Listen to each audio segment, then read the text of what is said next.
Yo, what's up mga boy? At panibagong araw na naman at pupunta tayo ngayon sa apat na bansa dito sa Europe. Ang Switzerland, Austria, Germany, at Liechtenstein. Aba, syempre, panibagong food trip na naman ito. Dahil nga sumapit ang buwan ng August, buwan din ng bakasyon dito sa Italia. Kaya lahat ng tao dito ay nagbabakasyon. Kung hindi sa beach ang punta nila, nag-out of the country naman sila. Tulad namin, na gusto namin maranasan ng iba't ibang kultura, pagkain at mga lugar sa ibang bansa. Kaya ang unang destination namin ay ang Switzerland.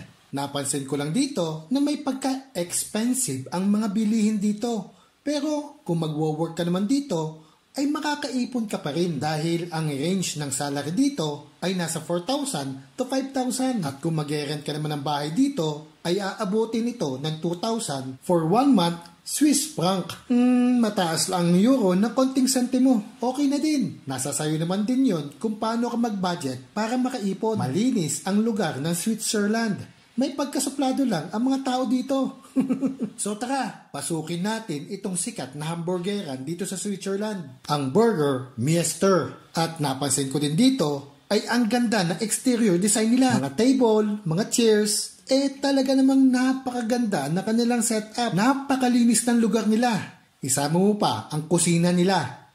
Talagang napakalinis.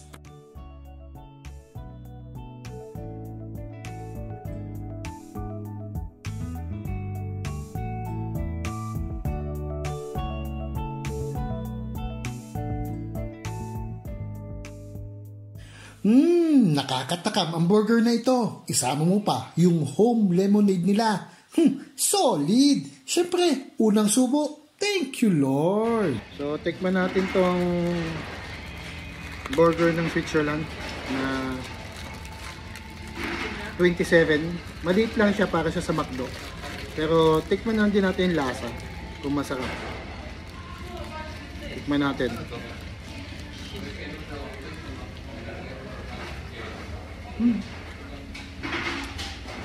Sarap. Sarap siya. Meron siya kasamang bacon din.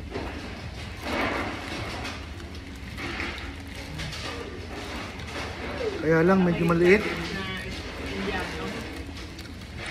Bitin, nakakabitin pero masarap siya.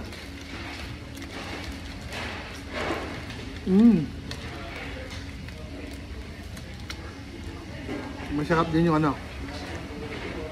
yung barbecue sauce nila. Masarap yung barbecue sauce. Tapos yung french fries nila, masarap.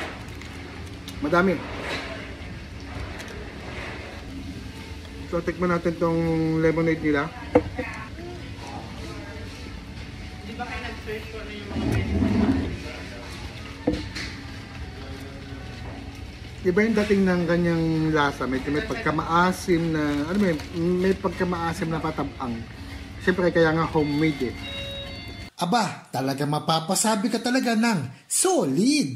Ang sarap naman talaga. Sobrang enjoy ang Europe trip na ito. Matik na yan, boy!